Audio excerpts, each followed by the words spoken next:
चला तर मैत्रिणी, आज आपण कोथिंबीर वडी बनवूया. त्यासाठी लागणारे साहित्य आहे: हिरवी मिरचीचा ठेचा, आले लसूणची पेस्ट, हळद, जिरे, मीठ, धना पावडर, लाल मिरची पावडर, हा घरचा मसाला. आपली स्वच्छ धुवून घेतलेली कोथिंबीर आहे आणि मी ती बारीक कापलेली आहे आणि एक वाटी बेसन पीठ. आता हे सर्व मसाले यामध्ये एकत्र करून डाळीचं पीठ टाकून आपण ते मळून घेऊया.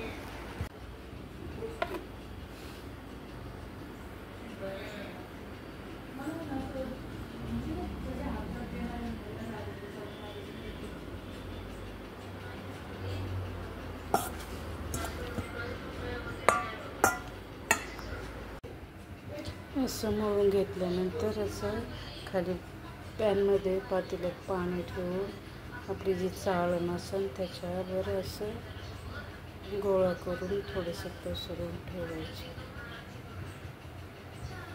सर्व ते आपले एकत्र करून डाळीच्या पिठामध्ये या प्रकारे ठेवायचं. त्यानंतर त्याच्यावर असंच झाकण ठेवायचं. बघा, आपले झालेले आहे, मस्त शिजले.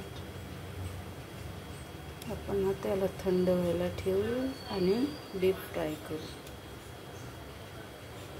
दोन्ही पण शॅलो फ्राय, डीप फ्रायमध्ये दोन्ही पण मध्ये छान लागतं.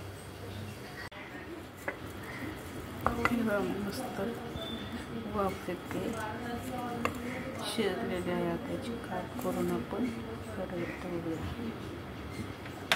कढईत आपण तेल टाकून थंड होऊन द्यायचं. लगेच थंड होतात, त्याला काही एवढं पण नाही, लगेच थंड झालं. आता याच्यात काप करून कढईत ठेवते.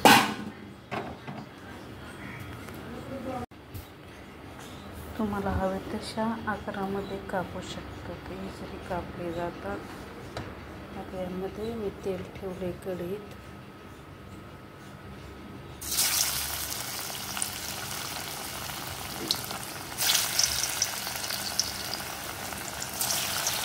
मस्त जाळीदार बनते.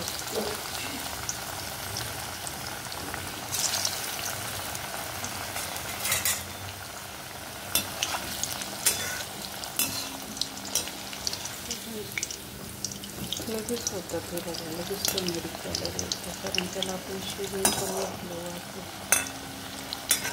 लगेच होतं. खूप वेळ पण नाही लागत. मुलांना तर खूप छान. फक्त तिखटचं प्रमाण लेकरांच्या आवडीनुसार.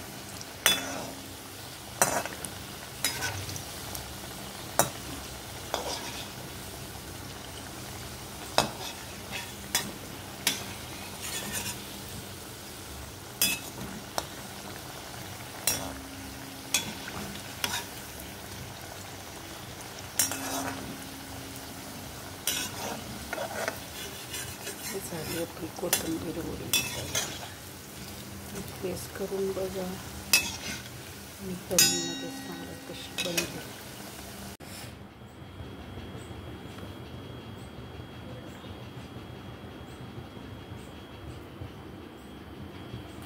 चायनीज कटलेरी घेतली काय फायदा नाही.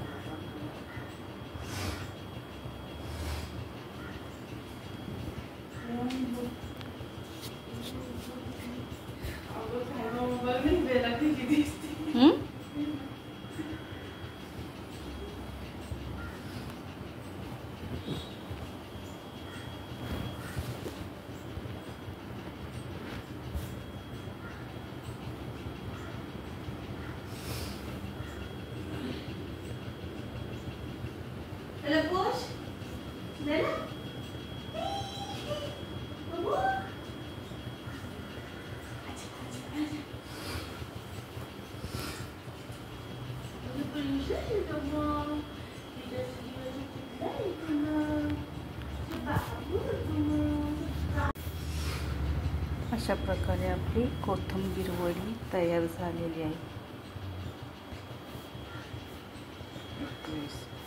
ते आपली हिरवी मिरची बरोबर खाऊ शकता.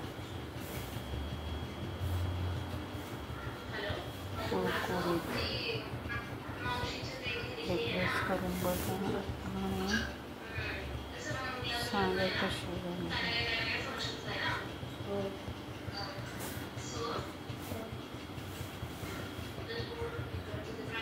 अशी सुकी पण छान लागते.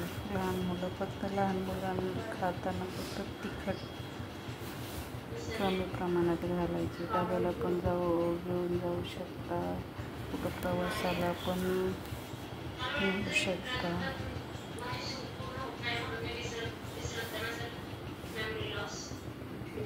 प्रवासात सहलीला कुठं जायचं असेल तर खराब होणार नाही. 15-20 दिवस तर आरामात चालेल. एक प्रेस करून बघा आणि सांगा कशी झाली.